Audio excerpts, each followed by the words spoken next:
satunya nih, yaitu Youth Dialogue Panel Session. Betul banget nih Cel, dan hari ini kita nggak cuma kedatangan satu nih, tapi ada dua pembicara yang sangat luar biasa. Betul banget. Yaitu Pendeta Agil Tengker MTH dan Pendeta Dr. Ferdineto Sitangga. Halo Pak, apa kabar? Shalom semuanya. Shalom buat guys. Lagi shalom. Oke. Dan pastinya kita juga ada alasan nih teman-teman, kenapa kita pilih dua hamba Tuhan yang dirami ini. Keduanya adalah hamba Tuhan yang memiliki latar belakang pendidikan teologi dan sama ini dikenal pemimpin banyak anak muda dengan firman Tuhan yang aplikatif dan tentunya pasti mudah dipahami oleh setiap kita. Nah, mereka sangat mengerti pergumulan generasi muda nih Cel. Mulai dari soal identitas diri, iman, sampai pelayanan. Dan dalam firman Tuhan juga, mereka ini bisa memberikan jawaban yang mudah dipahami dan tetap kuat secara rohani teman-teman. Makanya hari ini kita akan gali bersama-sama bagaimana caranya kita bisa rise up and be unstoppable sesuai Filipi 4 ayat 13. Segala perkara dapat kutahu di dalam Dia yang beri kekuatan kepadaku. Oke, tanpa berlama-lama lagi, yuk langsung aja kita mulai sesi ini. Oke, shalom sekali lagi Pak Giri, Pak Benedetto.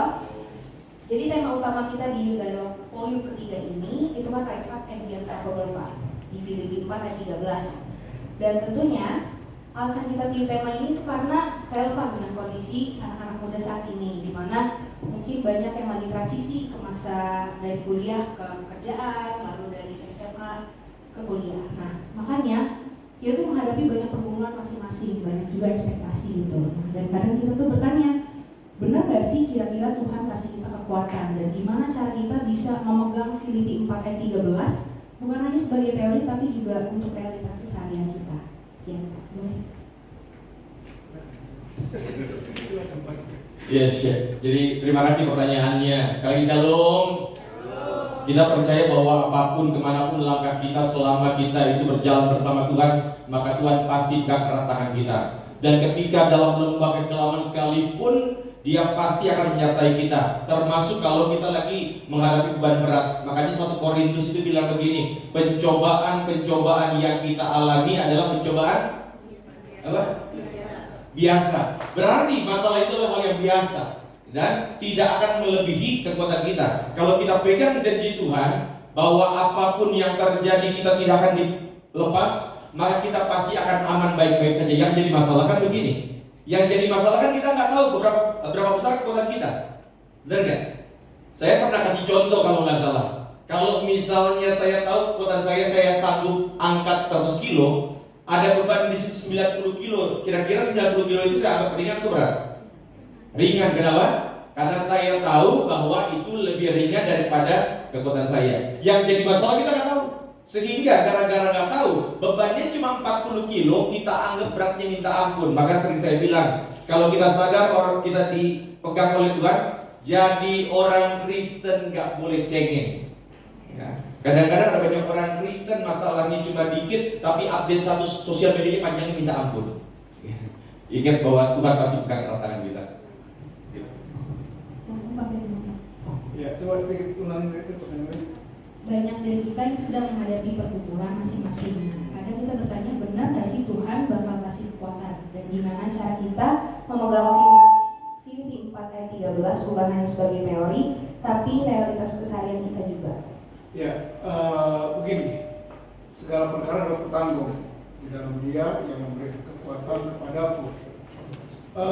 Menurut saya itu adalah pernyataan yang sangat berani dari seorang Paulus ya kepada jemaat saat itu, dan kita percaya bahwa itu bukan cuma sekedar teori, tapi memang betul-betul itu yang Tuhan inginkan terjadi pada kita. Nah, Paulus itu kan ada orang yang telah membuktikan bahwa dia memang punya ketangguhan. Kalau kita misalnya baca ada banyak hal yang terjadi padanya, misalnya dia dianiaya, dia diperlakukan tidak baik setelah mengikut Tuhan, tentunya dia kehilangan segalanya, kebebasan dan sebagainya. Tapi ternyata dia bisa melewati, bukan cuma melewati tapi jadi pemenang gitu loh. Nah, sehingga dalam banyak hal yang terjadi pada Paulus saat itu, tekanan, kesulitan, tantangan, kayaknya dia nggak akan mundur gitu loh. Dia nggak akan menyerah. Pergumulan sebesar apapun kayaknya nggak akan nyerah gitu loh.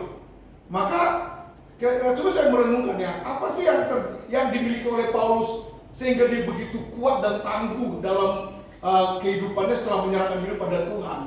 Maka nomor satu yang menurut saya adalah pondasinya benar-benar tangguh gitu loh, pondasinya. Nah ini kita bicara pondasi kan kita bicara prinsip hidup sebetulnya. Nah saya yakin sekali Paulus itu punya prinsip hidup sebagai pondasi yang benar, dan saya percaya pondasi yang benar inilah yang membuat Paulus begitu tangguh menghadapi persoalan apapun. Dia nggak akan kalah, dia akan mundur gitu loh. Pondasinya adalah satu prinsip yang berkata begini, hidup bagiku Kristus dan mati adalah keuntungan. Itu semacam prinsip, itu semacam pondasi yang menurut saya membuat dia kemanapun akan selalu kuat gitu loh. Itu sebabnya terutama anak-anak muda di sini ya, saya membaca sebuah buku dari seorang penulis Kristen menulis sebuah buku. Jadi dia mengatakan hidup orang percaya itu harus dari satu kemuliaan kepada kemuliaan berikutnya gitu. Nah dia mengatakan setiap kita punya kemuliaan sendiri. Jadi dia bagi tahap kehidupan orang Kristen. Kemuliaan yang pertama itu usia 0 sampai 20 tahun. Lalu 20 sampai 40, 40 sampai 60, dan 60 ke atas itu. Jadi setiap tahap-tahap ini punya kemuliaan sendiri.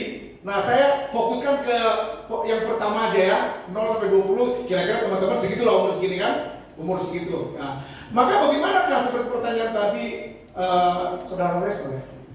Bertanya gimana menghadapi ketika anak muda mengalami pergumulan seperti ini sebagainya. Maka saya percaya begini teman-teman ya, kita harus anak muda ini usia 0 sampai 20 tahun itu harus menemukan dulu kemuliaannya gitu loh.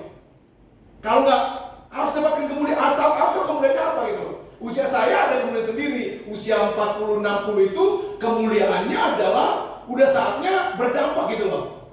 Ya, usia 20 ke 40 itu usianya berkarya, belajar sebanyak mungkin karena ada dunia baru dihadapi, misalnya dunia kerja, berumah tangga dan sebagainya. Tapi ada lagi usia di bawahnya, yaitu kayak usia teman-teman ini, anak buah Nerges 0 sampai 20 tahun, itu usianya adalah menemukan identitas, itulah kemuliaan. Jadi kemuliaan anak muda di sini usia 0 sampai 20 tahun, kemuliaannya adalah menemukan identitasnya. Nah, kita harus tahu identitas kita gitu. Karena identitaslah yang menjadi nilai hidup kita. Coba bisa buka satu ayat ya. Kita coba contoh Paulus yang luar biasa, Roma 1 ayat 1 deh. Coba lihat. Ini identitasnya jelas banget. Ini yang membuat orang ini luar biasa. Coba buka Roma 1 ayat 1. Bisa tampilkan ayatnya. Kita lihat ya. Jadi ini benar-benar dahsyat ya. Kita belajar ini, anak muda bisa dapatkan ini. Dari Paulus, hamba Kristus Yesus yang dipanggil menjadi rasul dan dikuduskan untuk memberitakan Injil. Jadi dari ayat ini langsung ketahuan. Dia berkata dari Paulus siapa dia? Hamba Kristus Yesus. Langsung ngerti identitas gitu loh. Langsung ngerti siapa dirinya. Nggak ngambang gitu loh. Identitasnya bukan identitas dari dunia, bukan identitas dari manapun. Langsung udah aku hamba Yesus gitu loh. Dan tujuannya aku dipanggil menjadi rasul, dikuduskan memberitakan Injil. Jadi orang yang bisa menemukan identitasnya, tahu fungsinya, maka dia pasti kuat menghadapi persoalan apapun nanti. Itu jadi bagus. Maka pondasinya di sini. Jadi semua anak-anak muda teman-teman saya berharap ya, bagaimana supaya ke depan pergumulan apa dilewati. Saya tahu anak muda sekarang teknologi maju banget, tapi satu sisi rapuh sekali. Saya akui itu. Ada banyak yang rapuh anak muda ini saudaraku di zaman teknologi maju. Maka tapi walaupun rapuh kata orang dan sebagainya dan pergumulan makin hari makin besar, saya yakin jika anak muda semua menemukan identitasnya, jelas diri siapa, maka dia akan kuat menghadapi ini tanpa harapan. Nah, jadi identitasnya jelas supaya tahu fungsinya. Kursi ini kita nggak, kalau misalnya dia nggak disebut namanya, identitasnya nggak jelas, nggak tahu fungsinya apa, gitu loh. Apapun benda itu punya nilai, ngerti tujuannya, itu karena identitasnya. Ini kita tahu, oh ini aqua, langsung kita tahu, buat minum gitu loh, nggak buat duduk ini gitu loh, ya kan? Kursi buat tempat duduk, ada identitasnya, itu tugasnya. Nah kalau saudara apa?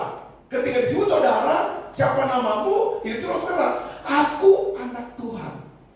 Itu identitasnya. dikuduskan, diampuni, telah diselamatkan, telah diampuni, dikuduskan, dan hidup untuk memuliakan Tuhan. Nah, saya yakin kalau anak muda udah punya pegangan ini sebagai pondasi hidup, ada kemuliaan dalam hidupnya, kemanapun dia pergi.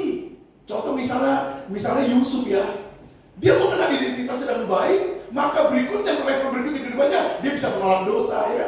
Kenapa? Karena dia tahu identitasnya, anak Tuhan yang dikuduskan, yang diselamatkan itu dulu. Jadi anak muda, gak usah mikir dulu terlalu jauh, bagaimana nanti kerja, bagaimana nanti, pasti akan Tuhan tolong semuanya. Tapi pondasi apa dulu? Identitasmu jelas dulu, anak Tuhan yang telah diselamatkan Tuhan, yang dikuduskan Tuhan. Hidup dalam pengenalan itu dulu. Kalau tanya saudara, anak siapa kamu? Anak Tuhan. Aku telah diselamatkan Tuhan, aku telah dikuduskan Tuhan, dan hidupku untuk memuliakan Tuhan. Kalau itu udah kuat, pondasimu jelas, saya percaya ke depan apapun tantangannya, seperti Yusuf bisa melewati semua tantangan karena dia ngerti pondasi. Dia bisa menolak dosa, betul kan? Dia menolak perzinahan. Dia begitu rajin, begitu bisa dipercaya karena pondasinya udah kuat. Makanya Paulus berkata, dari Paulus hamba Kristus, langsung jelas identitasnya. Saya berdoa anak muda sudah punya identitas yang jelas. Siapa namamu, sebutkan namamu, langsung berdoa. Kau katakan, aku anak Tuhan. Anak Tuhan yang telah ditebus dan telah dimenangkan oleh Yesus. Aku punya masa depan bersama dengan Tuhan. Itu aja dulu dari saya. Langsung ke sini ya. Teman-teman boleh kasih tekan. Bagaimana kita menemukan identitas diri kita, bagaimana kita menentukan fondasi di diri kita. Nah, seringkali kita juga punya ekspektasi atas waktu dan cara Tuhan terhadap menolong kita. Seringkali kita udah berdoa dan berharap, tapi rasanya Tuhan kok nggak jawab-jawab ya. Saat Tuhan jawab nggak sesuai dengan ekspektasi kita. Nah, gimana caranya biar kita anak muda tetap percaya bahwa segala perkara bisa tetap kita tanggung bersama dengan Tuhan. Silakan Pak. Oke, jadi kalau ditanya misalnya ketika ada pergumulan doa nggak dijawab gitu ya, menurut saya begini teman-teman, Tuhan itu kan pribadi ya, pribadi itu kan dia punya banyak pertimbangan dalam setiap tindakan gitu. Saya mau bilang begini, seringkali anak diam, tapi bukan berarti nggak melakukan apa-apa gitu. Tapi harus diam. Karena ujian sedang berjalan gitu.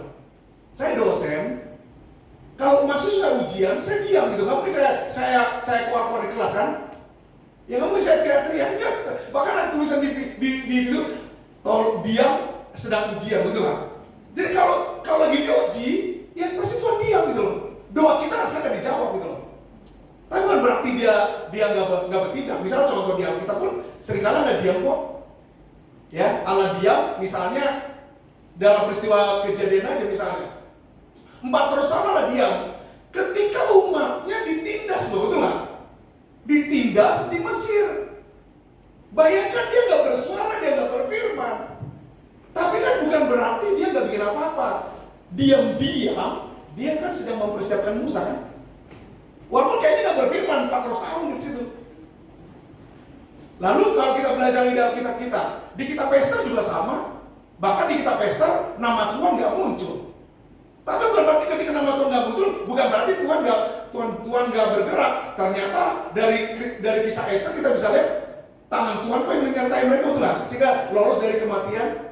Di kitab Ayub 42 pasal malah ketika Ayub sudah kehilangan segalanya, padahal dia cinta Tuhan, takut Tuhan, saleh, menjaga kesehatan, tapi 42 pasal setelah itu Tuhan diam gitu loh. Nggak ada apapun yang Tuhan katakan. Padahal dia orang yang dipuji Tuhan loh, kudus hidupnya, jauh kejahatan saleh, dan Tuhan mengakuinya. Tapi ketika diizinkan iblis mengambil semua yang dimilikinya, tapi Tuhan diam saja gitu, kayaknya nggak membela. Tapi ketika kita belajar Tuhan nggak bela, kan bukan berarti Tuhan diam aja, walaupun dia kelihatannya nggak bergerak gitu loh. Tapi tetap dia mencari sesuatu. Pada akhirnya kita tahu seorang yang bernama Ayub bisa jadi pulih kembali dengan cara ajaib karena dia bertahan dengan apa yang dikerjakan Tuhan dalam hidupnya. Sekalipun Tuhan kayak diam, tapi dia bertahan dengan imannya gitu loh. Jadi teman-teman ya, kadang di Alkitab pun ada peristiwa misalnya contoh nih, seorang wanita yang anaknya kerasukan setan, ya kan? Dia bertanya begini sama Yesus, tolonglah aku, anakku kerasukan setan. Itu pendekatan yang berat. Tapi kita berkata, dia diam saja. Tuhan nggak gubris. Kok bisa Tuhan nggak gubris? Kan kebutuhannya cuma anaknya sembuh. Tapi Tuhan nggak cuek, diam aja. Kenapa Tuhan diam aja? Karena Tuhan sedang menggiring kita seringkali untuk membuat kita tahan uji gitu loh. Jadi saya percaya anak muda sini, ketika nanti suatu ketika doamu kayak akan dijawab, percayalah, itu pun jawaban Tuhan buat kita untuk membuat iman kita teruji. Tuhan layak lo dapat iman yang layak dapat iman yang murni lo dari kita. Layak dapat iman yang tangguh lo. Iman yang tangguh itu ditunjukkan apapun yang terjadi tetap mengasihi Tuhan. Sekali Yesus, Yesus. Mau dijawab, mau tidak dijawab, mau berapa lama pun mungkin doa kita jawab, percayalah dia tetap mengasihi kita. Bukan dia ketika dia tanpa dia bukan berarti dia nggak bekerja. Dia sedang mengerjakan sesuatu. Dan saya yakin pasti indah sekali. Tetap saja hatimu untuk Tuhan, amin. Itu aja. Silakan Pak. Ya, kalau saya tujuannya sama, cuma pengkalimatannya mungkin kita beda. Tapi gini, saya percaya setiap doa yang kita naikkan pasti dijawab Tuhan. Pasti. Tapi apakah dikabulkan? Belum tentu. Karena jawaban Tuhan itu kan ada 3. Yang pertama iya. Kenapa iya? Kalau kita sudah dianggap pantas untuk terima, pasti. Yang kedua tadi, diam, tunggu. Dan rekan-rekan tahu proses yang paling gak enak itu kalau disuruh apa? Nunggu, benar gak? Paling gak enak itu. Dan banyak orang Kristen itu yang gagal ketika disuruh nunggu sama Tuhan. Ya tadi itu Ayub 42 pasal, Tuhan baru ngomong pasal 38. Ya bagian terakhir. Dan orang kalau nggak taatan, jangankan begitu, coba buka perjanjian lama, kitab terakhirnya kitab apa di situ? Perjanjian lama. Maleaki. Perjanjian baru dimulai dengan kitab Matius. Antara Maleaki sampai Matius itu jaraknya 400 tahun. Apakah Tuhan diam? Ya kan? Nanti saya bahas lagi ya masalah diam ini. Tapi begini, ingat, rekan-rekan kalau pernah nggak lagi jalan pakai Google Maps? Google Maps setiap kali kita melangkah 10 meter, apakah Google Maps-nya berbunyi? Enggak kan? Berarti begini, bukan berarti ketika Google Maps diam, kita salah arah. Nangkap ya? Bukan berarti ketika Tuhan diam, itu artinya kita itu bermasalah. Enggak juga. Ya. Tetapi ada yang ketiga, yang saya sebut, ya ditolak. Artinya apa? Tuhan sudah siapkan yang terbaik bagi setiap kita. Kalau saya kasih contoh begini, kalau waktu anak saya masih kecil, saya kadang-kadang ngajak dia berenang kan. Begitu ajak dia berenang, dia teriak minta tolong. Tapi kadang-kadang saya nggak tolongin. Cuma yang pasti saya akan pastikan dia tidak tenggelam. Saya ulang ya. Waktu dia minta tolong, kadang-kadang saya biarin. Kira-kira buat apa tujuannya? Melatih kan. Tetapi saya tidak akan pernah tinggalkan dia sampai tenggelam. Nggak akan pernah. Kadang-kadang justru kalau tadi ngomong kekuatan, kadang-kadang kekuatan yang Tuhan kasih adalah ketika kita melatih otot-otot iman kita. Melewati tantangan tanpa engkau sadar, engkau makin dewasa. Dulu mungkin gampang nangis, gampang cengeng, tetapi ketika otot imannya dilatih, sekarang mau ada tantangan jadi biasa aja. Itulah kekuatan yang Tuhan kasih melalui proses. Begitu. Sedikit Pak, tadi saya tambahin sedikit dari Pak Giri, Pastor Giri tadi mengatakan misalnya melatih tadi. Benar. Navy SEALs itu Angkatan Laut Amerika. Kalau ada orang tenggelam, itu nggak langsung ditolong loh ternyata. Nggak langsung tolong. Karena ketika orang udah tenggelam gitu langsung ditolong, biasanya dia akan ngerontak-rontak. Yang nolong malah dipukul dia, bisa tenggelam dua-duanya gitu. Tapi kadang dia bikin dulu lemes sampai lemes gak berdaya, baru ditolong. Karena di situ dia udah gak berdaya lagi. Nah pasti baru diangkat selamat dua-duanya gitu loh. Nah saya yakin kadang Tuhan juga seperti sama kita. Kadang dibiarkannya kita sampai benar-benar sudah tinggal Tuhan aja kekuatan kita gitu loh. Nggak ada lagi yang lain kekuatannya. Di saat itu percayalah Tuhan nggak pernah terlambat tolong kita. Ya, hanya dia tunggu saja momennya di mana saudara bisa sangat memuliakan Tuhan pada akhirnya. Ya kan? Bahkan ada orang yang buta sejak lahir kan? Sejak lahir buta sampai muridnya berkata begini, siapa yang salah? Orang tuanya kah? Atau anak ini? Dia bilang gak ada yang salah. Nama Tuhan akan dipermuliakan. bahkan dari sejak lahir buta pun disembuhkan, itu mendatangkan kemuliaan. Maka saya percaya apapun yang didoakan oleh teman-teman yang nggak dijawab Tuhan, percayalah pada waktunya pasti dijawab.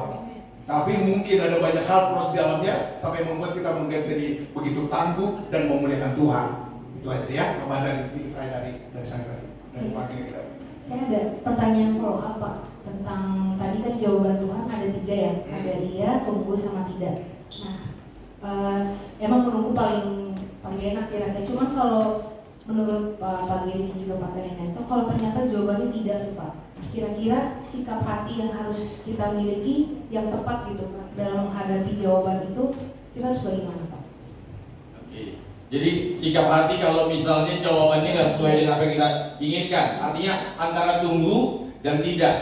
Dan penolakan itu pahit, benar? Ya, penolakan itu pasti pahit. Dan nggak ada orang yang suka ditolak. Mau lamar kerja nggak suka ditolak. Kita mau ngelamar ke universitas saja nggak suka ditolak, ya kan? Anda mungkin udah coba pakai banyak jalan tapi nggak masuk juga. Kadang-kadang kita bisa pahit loh. Tetapi ini yang saya mau bilang bahwa iman yang benar bukan ditunjukkan ketika doamu dijawab dan dikabulkan, bukan itu.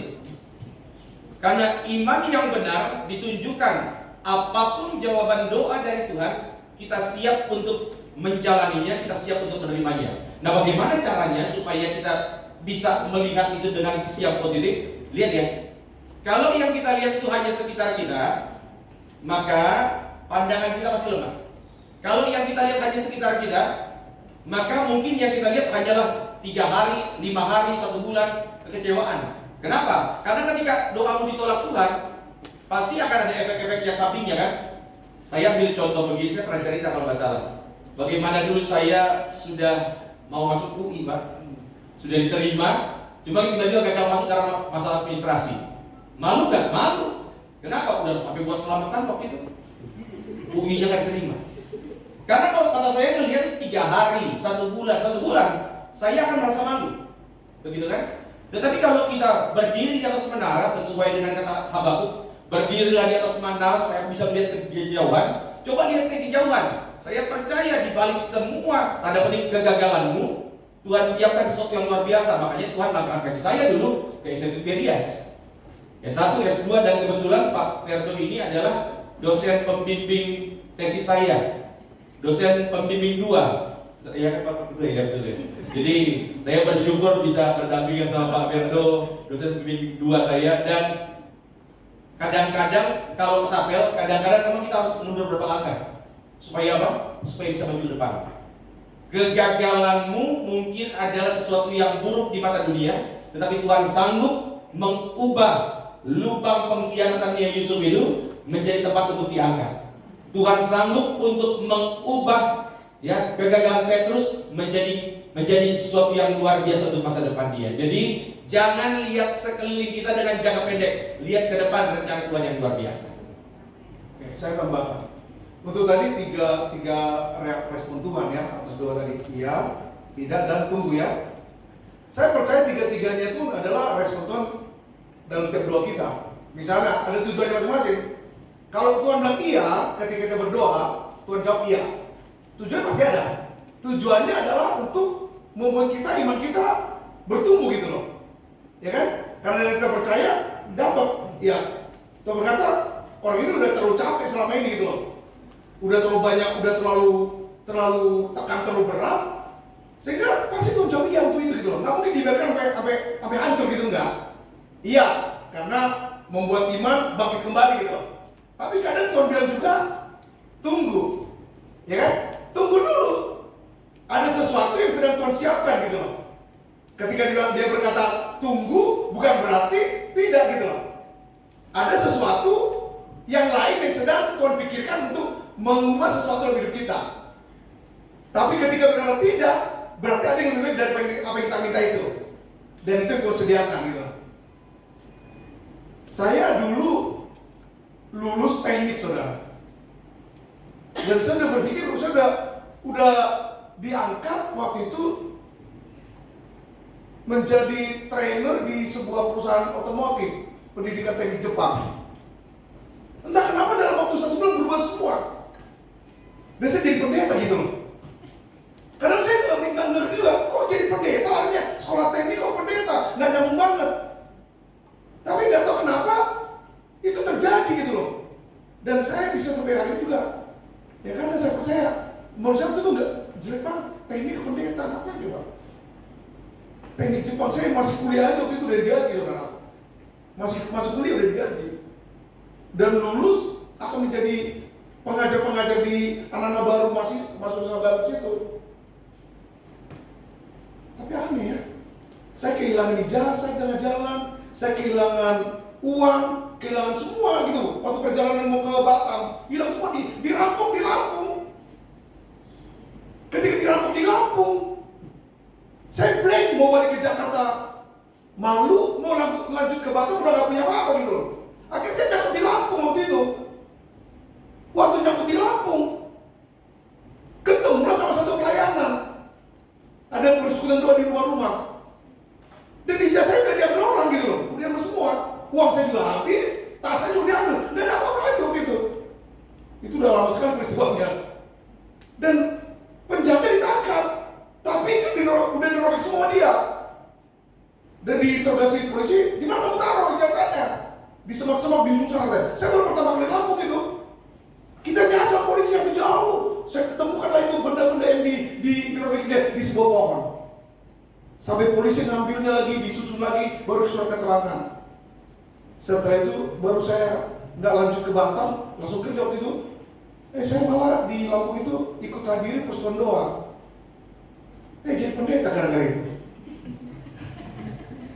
Saya berkata, ini apa gitu? Tuh bilang, enggak, waktu itu jadi kerja di teknik itu. Tapi dengan cara begitu, ada yang lebih indah yang bersediakan. Jadi kalau Tuhan nggak jauh doamu, pasti percayalah, ada yang lebih baik daripada yang meminta itu. Itu yang sedang Tuhan sediakan. Ya, itu pasti. Oke, baik Pak. Kita lanjut ke pertanyaan berikutnya nih. Kalau kita ngomongin soal komunitas itu bisa jadi support system atau juga bisa menguji setiap karakter kita. Kita ini dipanggil untuk kuat, bukan cuma fisik kita, tapi juga dalam hati. Pertanyaannya, dalam pekerjaan ataupun pelayanan, kita pasti pernah bertemu orang-orang yang karakternya menguji kesabaran. Tapi ayat ini bilang kita bisa menanggung segala perkara. Jadi gimana caranya tetap punya hati yang benar, bahkan saat harus bekerja atau bertemu dengan orang yang sulit. Oke. Jadi ingat baik-baik ya rekan-rekan, dunia tidak seindah drama Korea. Itu dulu. Ya. Nggak semua orang yang ada di sekitar kita ada untuk baik-baikin kita. Nggak semua orang, bahkan nggak semua orang yang kelihatannya malaikat itu benar-benar malaikat. Kadang-kadang ada malaikat pencabut nyawa. Tapi maksud saya begini, kalau misalnya sukacita kita, kegerakan kita, kemajuan kita tergantung sama orang, nggak maju-maju kita, nggak mungkin maju. Karena bisa jadi, ingat ya, bahkan kalau yang melayani di sini, Anda ya, ketika Anda pelayanan, nggak semua orang dukung loh, ya kan? Ada gereja aja sekarang mungkin ada berapa orang yang nyinyir, ngapain gereja? Pasti itu. Tetapi kegerakan kita, kemajuan kita nggak boleh tergantung apa kata orang. Maka rekan-rekan ingat yang pertama ini, bahwa munculkanlah pemakluman. Nggak semua orang secerdas sedewasa Anda. Jadi kalau ada orang, kok dia ngomongnya gini, ya sudahlah, maklumin aja, kan nggak semua orang secerdas sepintar sedewasa kita. Ingat itu.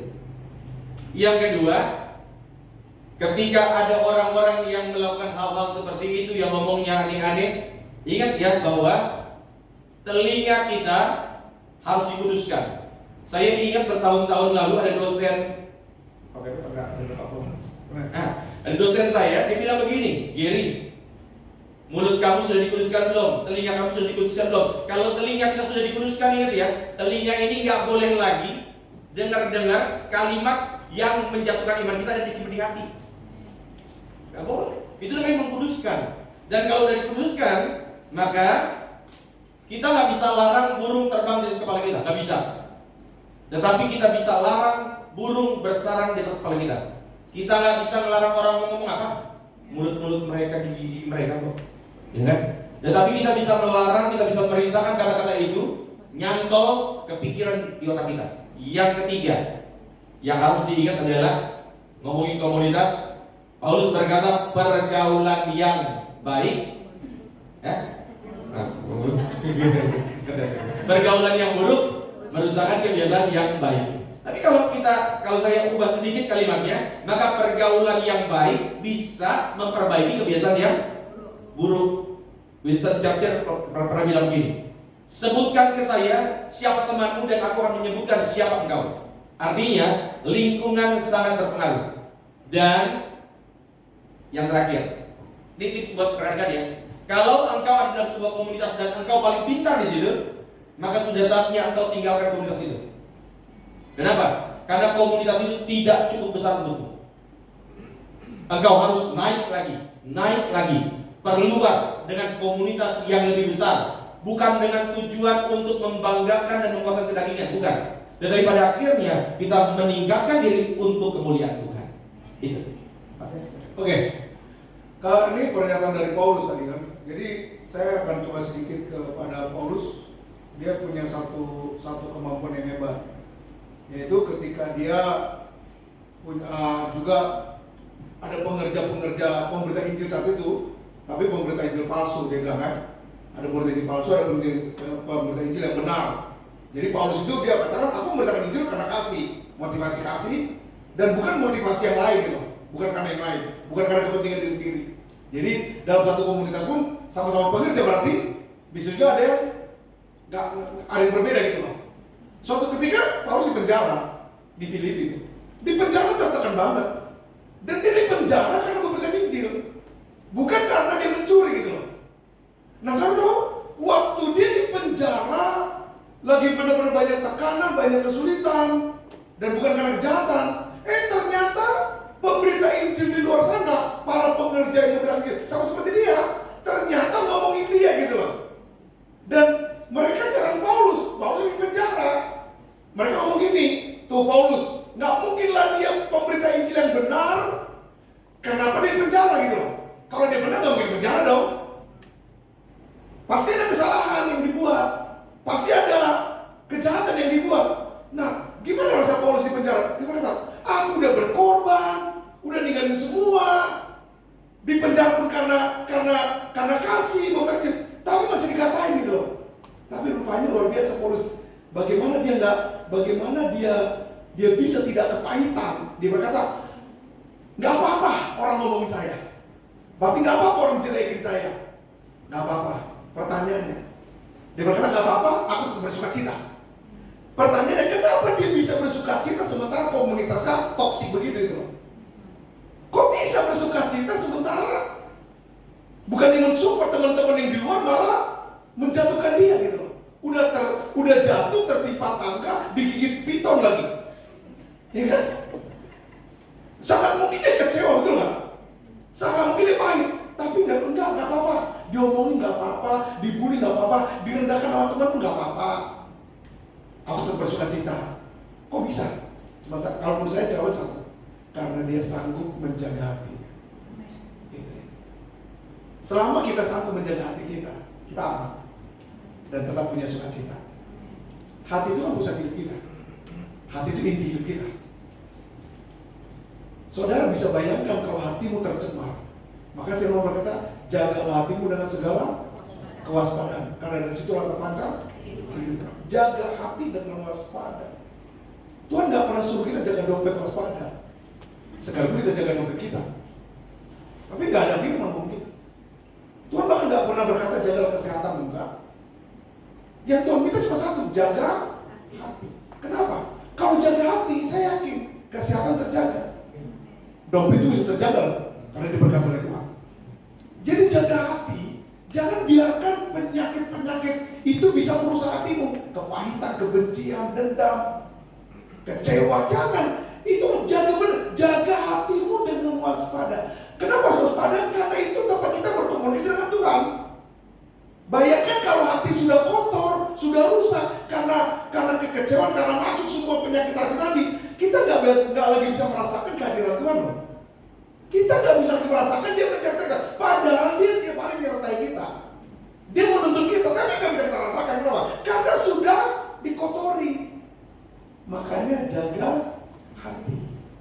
Orang boleh jadi toksik, tapi kita punya kuasa menjaga hati kita.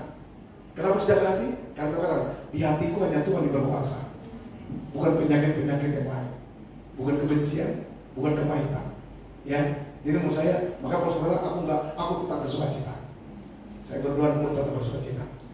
Sekali di tengah komunitas yang seperti apa. Dan kita harus tahu, besi menajamkan besi, pasti ya. Manusia menjamah sesamanya. Kadang itu Tuhan, kenapa orang seperti itu hadir? Kadang tidak kita inginkan, tapi kita butuhkan. Tuhan lebih tahu yang paling kau butuhkan, saudara. Secara dalam kita nggak ingin bergaul dengan orang kayak gitu. Tapi dalam ini kebutuhan berkat. Karena besi harus menajamkan besi. Dan Tuhan pengen kita menjadi generasi yang tajam, saudara. Dan tentu butuh orang-orang toksik seperti itu. Asal jaga hati. Itu yang kira-kira tambahan dari saya. Oke, mantap. Mungkin sekarang kita mau berkesempatan. Sekarang kita mau beralih pada topik yang sering jadi pembahasan anak-anak muda, yaitu mimpi sama cita-cita. Nah, kalau kita berbicara soal perjalanan hidup, kita juga bicara soal tujuan, itu tentang mimpi itu sendiri. Tapi kadang kita bingung, ini mimpi dari Tuhan atau justru ambisi pribadi. Nah, menurut Pak Giri dan juga Pak Aferineto, gimana kita bisa membedakan mimpi yang perlu kita kejar sama Kristus dan mana yang perlu kita relakan, Pak? Oke. Ya. Jadi mimpi itu kan sebenarnya ada dua manfaatnya. Yang pertama ya hanya benar-benar sekedar bunga tidur. Ya, jadi kalau bunga tidur itu ya tolong jangan dianggap berlebihan. Ada soalnya saya bermimpi kamu suatu jadi istriku, udah punya suami. Maksudnya ngerti kan? Jadi jangan salah menafsirkan mana mimpi yang benar-benar bunga tidur, mana mimpi yang bukan berasal dari Tuhan dan mimpi dari Tuhan. Kenapa? Karena mimpi dari Tuhan selalu ada konfirmasi. Selalu ada konfirmasi. Bagaimana Yusuf bermimpi ada konfirmasinya. Kita juga Tuhan kasih mimpi pasti ada konfirmasi, entah dari siapapun, dari hamba Tuhan, dari rekan-rekan yang lain. Tapi intinya bahwa mimpi dari Tuhan selalu ada konfirmasi. Yang kedua, mimpi dari Tuhan nggak mungkin menyalahi firman Tuhan. Karena firman Tuhan tidak mungkin bertentangan. Jadi itu yang kedua yang harus kita pikirkan. Nah, yang ketiga, gini. Ketika mimpi itu dari Tuhan, maka Tuhan bukan hanya kasih mimpi, Tuhan kasih dua hal tambahan. Yang pertama, Tuhan pasti akan kasih kita kekuatan untuk menjalaninya. Yang kedua, Tuhan pasti akan kasih support system, termasuk orang-orang yang mendukung. Pasti itu. Ya, saya ambil contoh. Kalau misalnya Anda itu mimpi dari Tuhan adalah supaya menjadi seorang yang sifatnya A, Anda menjadi seorang yang di posisinya A. Kadang-kadang memang ada tantangan, ada masalah, tapi tiba-tiba ada support system yang menguatkan kita. Jadi, rekan-rekan, bagaimana kita membedakan yang terakhir, yang keempat? Engkau harus sadar bahwa mimpi dari Tuhan, visi dari Tuhan, pasti ujung-ujungnya untuk kemuliaan Tuhan, bukan untuk kemegahan diri kita sendiri. Ya, karena kalau untuk kemegahan diri kita sendiri, saya khawatir bahwa itu adalah sesuatu yang bisa, bahkan bukan suara Tuhan, itu adalah sesuatu yang mungkin akan menjauhkan kita dari misi dan rencana Tuhan. Kalau saya mau simpulkan boleh begini ya, nanti sebelum Pak. Makanya setiap orang tiap kita rise up gitu kan. Ingat yang pertama R, setiap nanti kau berjalan dalam masa depan R, remember your purpose. Anda harus tahu tujuan Anda apa. Kalau tadi Pak Fernando bilang, Anda harus tahu identitas Anda apa. Tuhan pasti kasih mimpi buat setiap kita. Tuhan pasti kasih visi setiap kita. Dan saya sering bilang begini, mungkin rekan-rekan ingat, kalau ada orang yang bilang nanti ke depannya menjadi apa? Oh, saya mah mengalir aja. Mengalir. Itu kalimat jawaban yang kedengarannya rohani tapi sama sekali tidak rohani. Karena Tuhan bawa seorang pasti ada tujuannya. Ya. Yang kedua, ignore the noise. Cuekinlah noise gangguan-gangguan yang akan menghalangi jalannya kita. Dan seringkali kadang-kadang noise itu paling besar munculnya dari mana? Dari orang-orang yang dekat sama kita. Ya. Saya dengar ada banyak pendeta yang ketika dia masuk pertama kali jadi pendeta, yang justru bilang, yakin kamu jadi pendeta, justru adalah keluarga sendiri. Ya. S, ya, stand firm in the process. Tetap stand firm, tetap terjemahkan.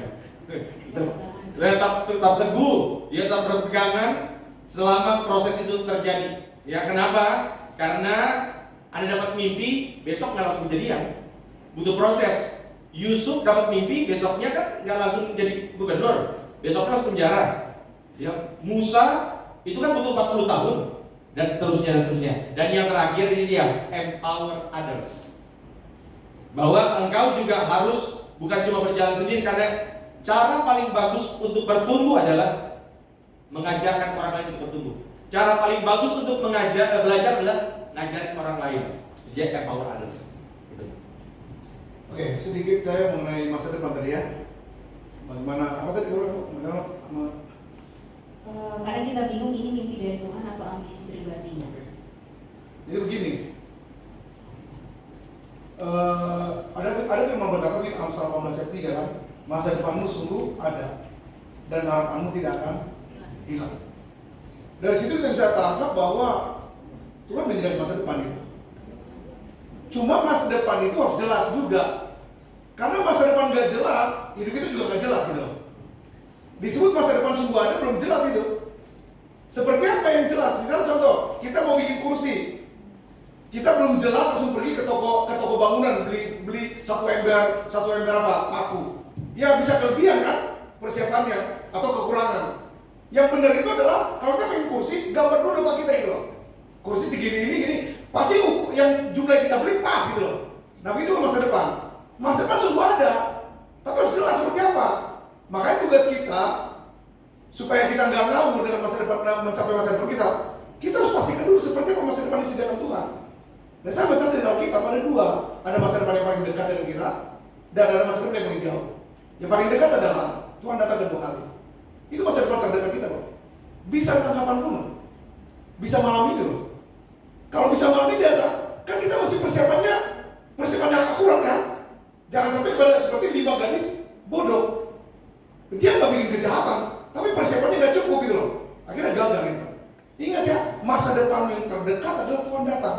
Dunia ini berakhir semuanya. Harus ada persiapan sungguh-sungguh itu. Itu masa depan. Jadi masa depan kita yang jelas akan membuat hidup kita teratur hari ini gitu loh. Itu yang terdekat. Yang terjauh, kalau kita baca dalam Wahyu, yang terjauh masa depan kita itu adalah menjadi raja memerintah bersama Yesus dalam lahir dan baru. Menjadi raja selamanya memerintah bersama Yesus.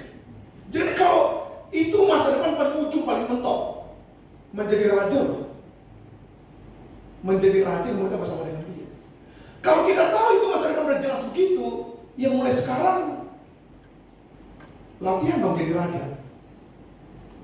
Ngomong jadi raja dong. Masa jadi raja pikiran kotor? Masa jadi raja suka bohong? Masa jadi raja biasa agenda rencana kerja buat orang lain, menipu yang kalah? Karena kita sudah jelas masa depan kita. Pertama, Tuhan akan datang 2 kali. Itu masa depan terdekat, bisa terjadi kapanpun. Dan yang terjauh kita akan menjadi raja. Mulai hari ini kita harus setting hidup kita seperti itu. Ya, sesuaikan dengan masa depan yang tadi. Jadi masa depan ke depan yang jauh, kita mulai setting hidup kita hari ini seperti itu. Sehingga apapun yang terjadi, seperti tadi, ini impian atau bukan? Kita langsung aja ke, nggak usah bilang impian atau apa. Itu pendapat kita pribadi kan. Langsung aja ke firman itu. Ke firman itu, Tuhan mau hidup kita seperti itu. Jangan sampai gagal gitu loh. Makanya saya percaya orang yang tahu masa depannya seperti itu, maka dia akan mulai jaga pikirannya, jaga matanya, jaga mulutnya, jaga hidupnya. Dan saya percaya itu masa depan yang terbaik. Di dalam Alkitab contohnya pilih masa depan siapa? Daud. Apa bukti Daud punya masa depan yang luar biasa? Ada komentar Tuhan terakhir dia Tuhan kata ini, hatiku berkenan sama Daud. Udah itu udah masa depan itu kan. Kalau sampai Tuhan berikan komentar ke saudara, hatiku berkenan padamu, itu masa depan. Pertanyaannya, kenapa dia bisa punya masa depan seperti itu? Karena dia men-setting hidupnya.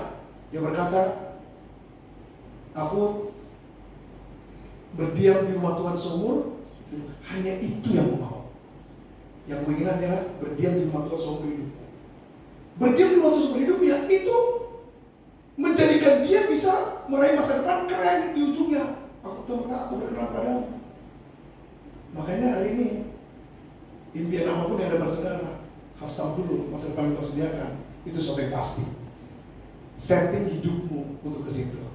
Dan saya percaya kita akan menang dalam hidup ini. Kira itu tambahan saya. Boleh kasih tepuk tangan untuk Tuhan.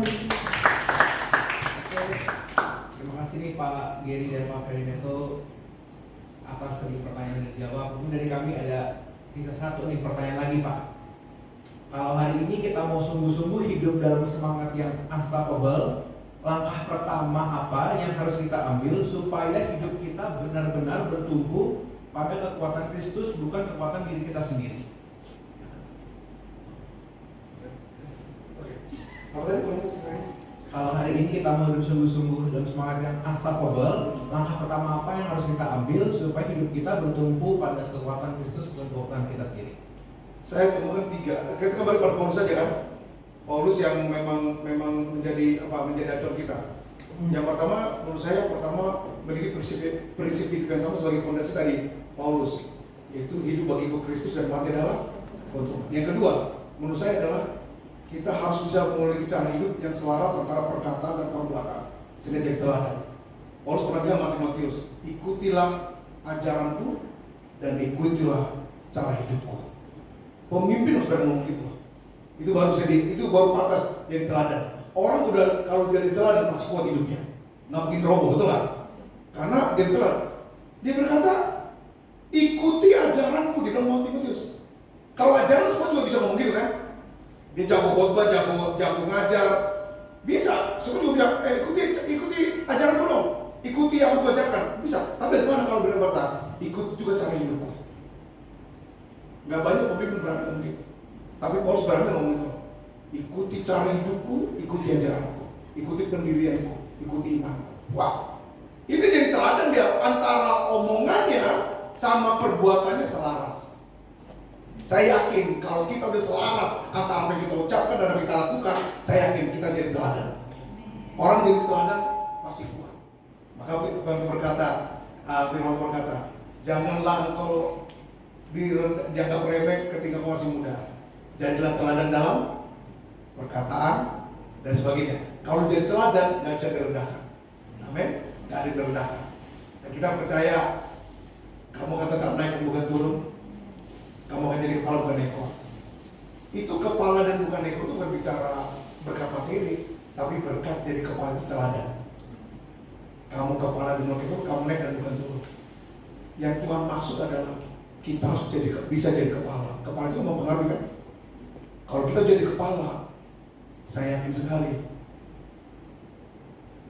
kita harus jadi pemenang dalam hidup ini. Setiap hari yang jadi kepala, jadi teladan tiap hari, kuat. Yang ketiga, pertama saya ulangi, fondasi hidupnya Yesus. Yang kedua, cara hidupnya teladan Yesus. Paulus berkata cara hidupku iman. Yang ketiga adalah tujuannya memuliakan Tuhan.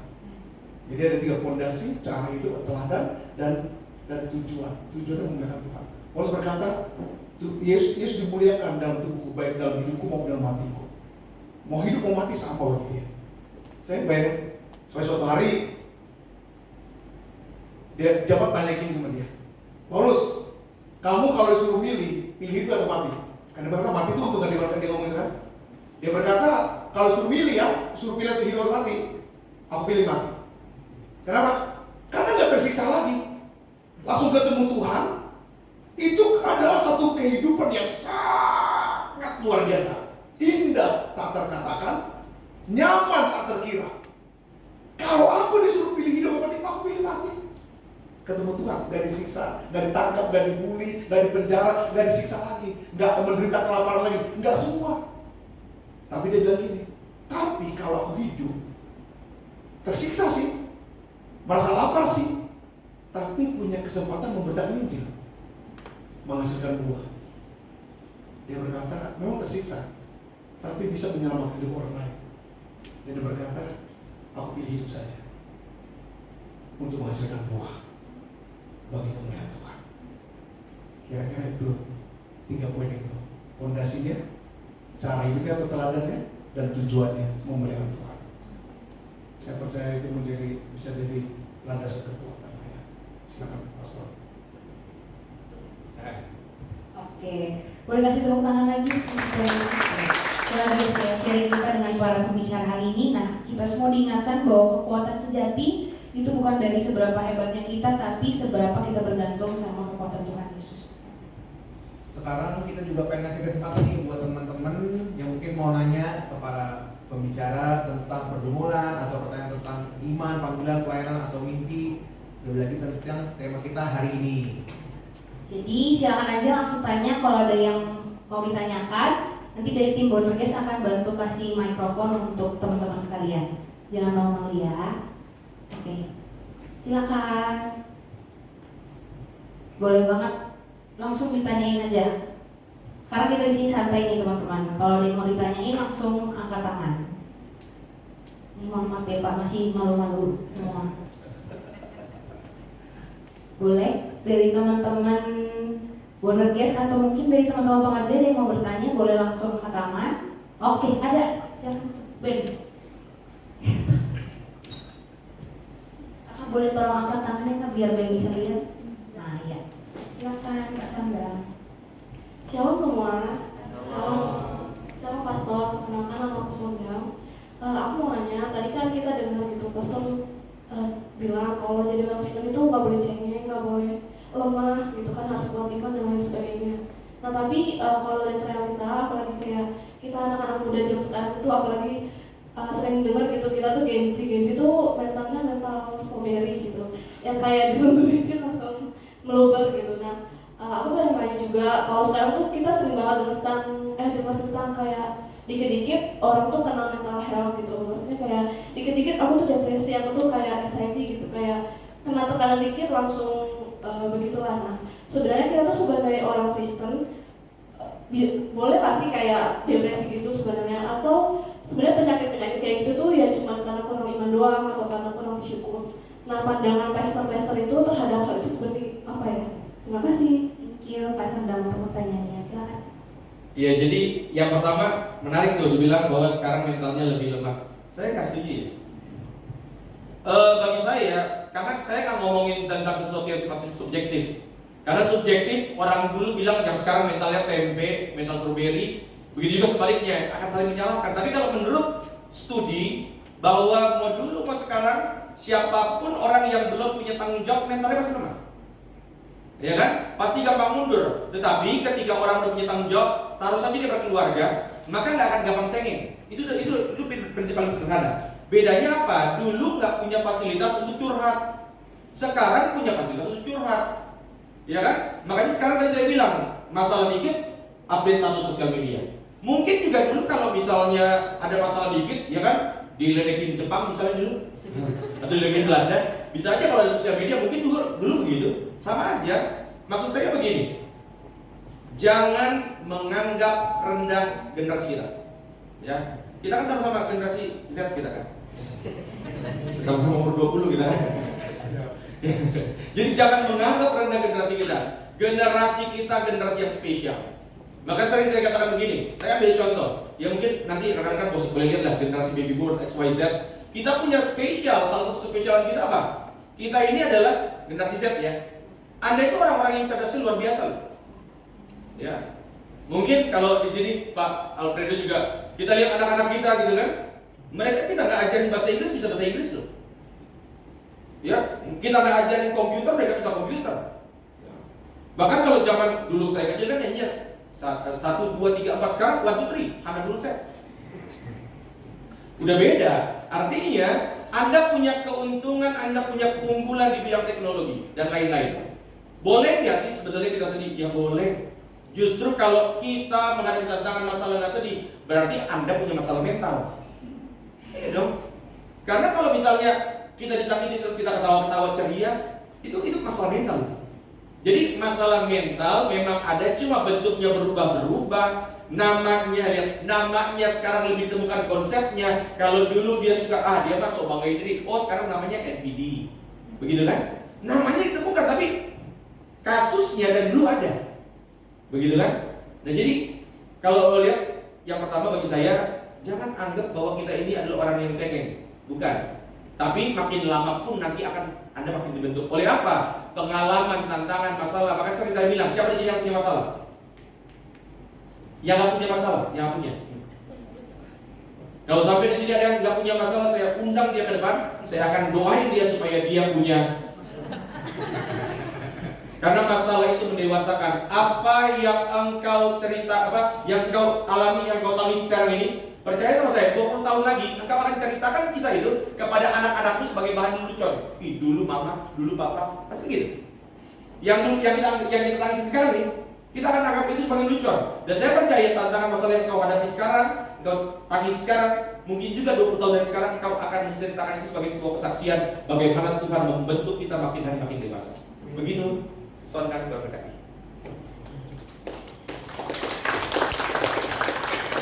Oke, ada yang mau bertanya lagi? Kita masih mungkin buka 2-3 pertanyaan lagi. Jadi teman-teman boleh jangan langsung cute ya, boleh langsung angkat tangan aja kalau ada yang mau ditanya. Tadi kan udah yang perempuan, mungkin dari yang laki-laki ada yang mau ditanyain. Dulu waktu saya kuliah, katanya mahasiswa yang paling bagus itu adalah nilainya yang paling banyak nanya. Nah, ya. Ini nggak ada nanya. Boleh kalau ada yang mau ditanyain. Itu di belakang tadi ada yang angkat tangan.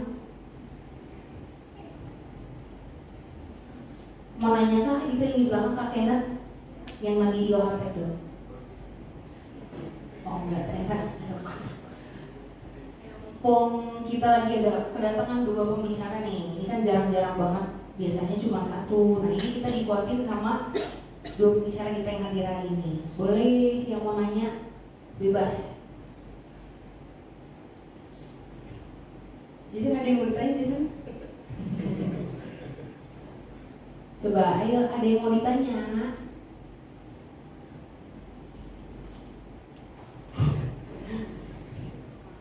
Mungkin dari Tante Roma ada yang mau nanya, Tante Roma tuh dari tadi udah ngeliat. Iya, kasih mic boleh Ben ya.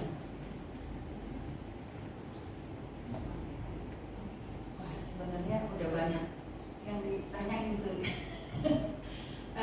Terkait pelayanan aja deh. Pastor Gary Network. Rise up and be unstoppable. Nah ini untuk mengaplikasikan dalam dunia pelayanan gimana nih? Karena apa ya? Ini kan applicable ke semua usia lah ya. Gak cuma generasi wanita saja sebenarnya, generasi muda ini, tapi kita juga mengimani hal yang sama, rise up and be unstoppable. Dan luar biasanya ternyata rise up ini sama persis dengan winner camp kita. Jadi ini udah duluan muncul, winner camp sama juga rise up gitu. Jadi nggak ada yang kebetulan di dalam Tuhan, betul ya. Nah,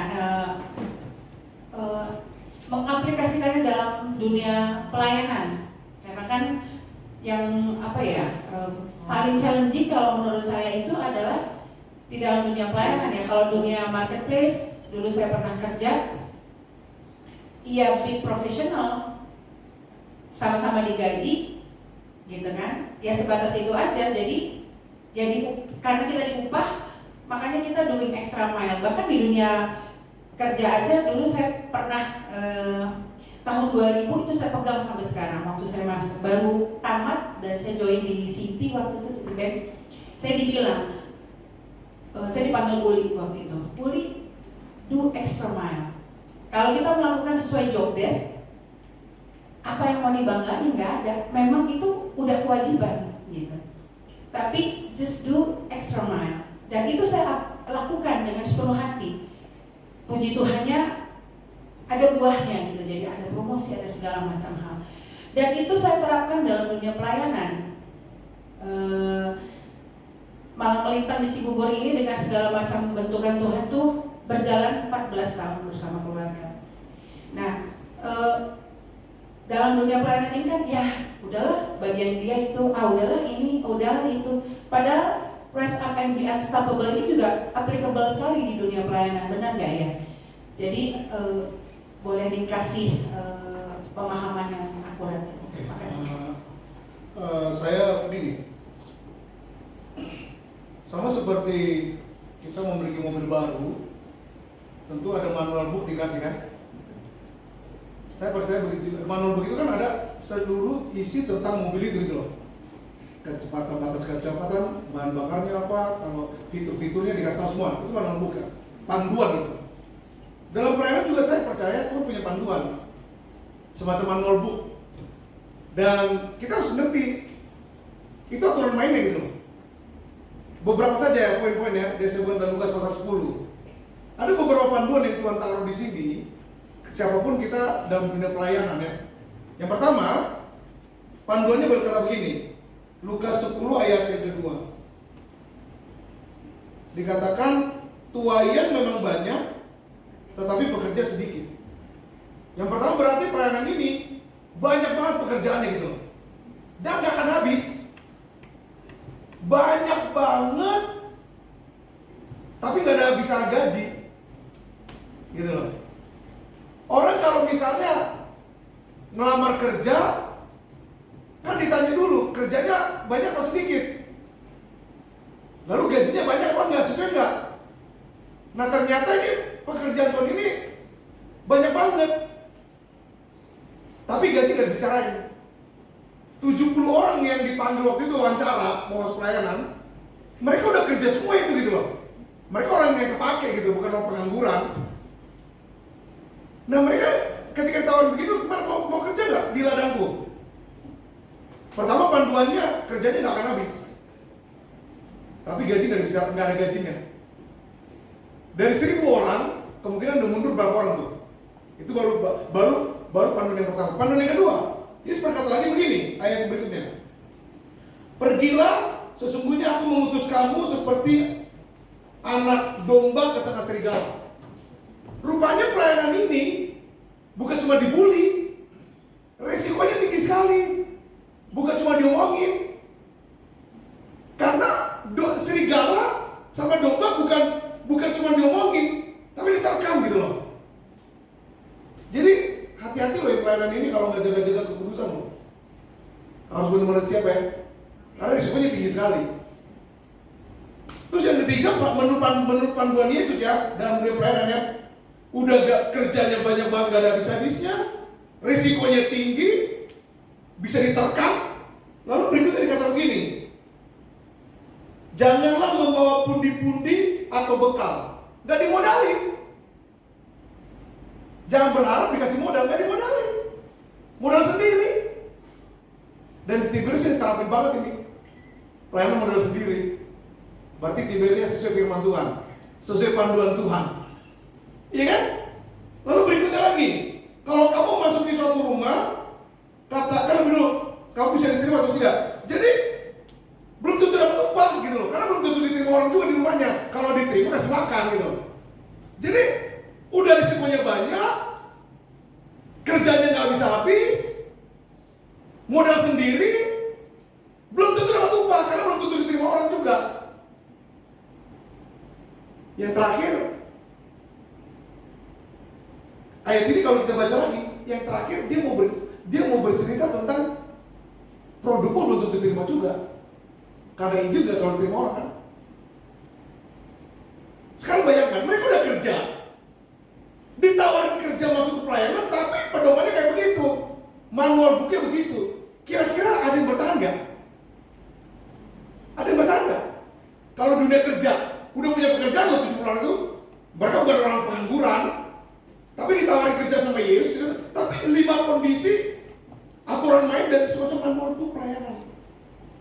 Sekarang coba bayangkan, kalau misalnya kita adalah pekerja yang dipanggil tadi diwawancara oleh Yesus, begini, pertama, kedua, ketiga, 4, 5. Kita akan berkata begini ya, kita akan berkata begini. Waras gak sih orang ini bikin peraturan begini? Betul gak? Waras gak? Kira-kira siapa yang berani mengatakan gak waras? Kualat tuh Yesus bikin. Saya yakin ya, sewarasnya kita, Yesus lebih waras dari kita. Amin. Berarti ini benar-benar. Tapi gak masuk akal kita. Oke, sekarang tempatkan dirimu sebagai bos sekarang, sebagai bos. Tadi kan sebagai pekerja, nggak waras. Sekarang sebagai bos. Misalnya kita rekrut tenaga kerja mau kerja di pelayanan misalnya. lima hal tadi kita omongin. Lalu ada satu orang berkata begini, saya mau Pak. Lalu dia berkata, resikonya tinggi loh, bisa dimakan, bisa terkam loh. Kerjanya banyak loh, nggak bisa loh. Padahal ladang sudah menguning loh. Nggak dimodalin loh, nggak bawa bekal apa-apa. Belum tentu rupanya, karena belum tentu terima orang. Produk pun belum tentu terima. Tiba-tiba dia berkata, saya mau. Gimana perasaanmu kalau kau sebagai bos ada orang berkata mau? Dan Tuhan itu bos kita. Dan kau mau. Lalu tanya, bos kan nanya, kenapa kamu mau? Risikonya nyawa loh tawannya. Karena aku mengasihi Tuhan. Itu aja. Kira-kira apa yang kau dapatkan kalau kau mau tetap dengan 5 kondisi tadi, tetap kau mau dalam pelayanan? Saya yakin yang kita dapatkan adalah perhatian Tuhan buat hidup. Saya yakin. Ketika kau kekurangan pasti diberkati Tuhan. Ketika kau sakit pasti disembuhkan. Ketika kau mulai menyimpang pasti diselamatkan Tuhan. Dan itu kita dapatkan dalam Tuhan. Amin. Pelayanan gak selalu indah memang. Ada begitu banyak tantangan, ada begitu banyak hal dalam kayak 5 poin tadi kan itu katakan semua. Tapi Paulus berkata, aku mau. Kehilangan semua, aku mau. Kenapa mau? Karena aku mengasihi Tuhan. Dan Paulus dapat perhatian Tuhan. Saya berdoa teman-teman semua sini yang melayani Tuhan dapat perhatian Tuhan. Tuhan pasti kasih segalanya buat kita. Itu saja dari saya. Oke. Saya sedikit aja. Saya kutip 2 kalimat dari Mendia Gembala Sidang. Yang pertama, pelayan itu korban. Kalau Anda masih mau melihat mendapatkan sesuatu, maka kemungkinan besar hatimu bukan untuk pelayan, tapi hatimu hanya untuk dirimu. Kalau kita mau melayani Tuhan hanya sekedar finansial, tapi finansial terlalu cetek lah buat kita. Kalau kamu melayani Tuhan hanya karena supaya dilihat orang, tampil di banyak orang, maka engkau bukan melayani Tuhan, engkau melayani kedaginganmu sendiri. Maka Gembala Sidang bilang pelayan itu korban, termasuk korban perasaan, korban uang, korban lain-lain. Yang kedua, yang melayani Tuhan, yang sudah melayani Tuhan, apa yang katakan boleh? Saya kutip kalimat Gembala Sidang yang kedua, pelayanan adalah kontrak seumur hidup. Makanya kalau Anda lihat di dalam Alkitab, orang yang sudah melayani Tuhan, para imam, kaum Lewi, sampai dia mati harus melayani Tuhan. Jadi engkau melayani Tuhan bukan karena mut-mutan. Lagi gini, lagi kesel dikit, tinggalin aja. Nah gitu, seumur hidup. Dan sesuai dengan tadi juga yang disampaikan Pak Berdo, ya kita sama-sama doa supaya apapun yang terjadi, Anda tetap rise up and unstoppable. Terus melangkah, karena Tuhan pasti pegang erat tangan setiap kita. Sebentar ini tangan saudara. Terima kasih banyak Pak Giri, Pak Herineto. Kita masih bukan malam ini, kita udah belajar banyak banget bahwa hidup sebagai anak Tuhan bukan berarti bebas dari tantangan, tapi tenang aja, kita punya janji bahwa segala perkara dapat kutanggung di dalam Dia yang beri kuasa kepadaku. Kita berdoa, kita semua pulang dari sini bukan cuma notisnya healing yang penuh, tapi kita juga penuh keberanian karena bersama dengan Tuhan Yesus kita bisa berdiri lagi, kita bisa melangkah lagi, kita bisa menanggung segala perkara. Oke, sekali lagi terima kasih karena sudah hadir. Tuhan Yesus memberkati. Let's rise up and be unstoppable.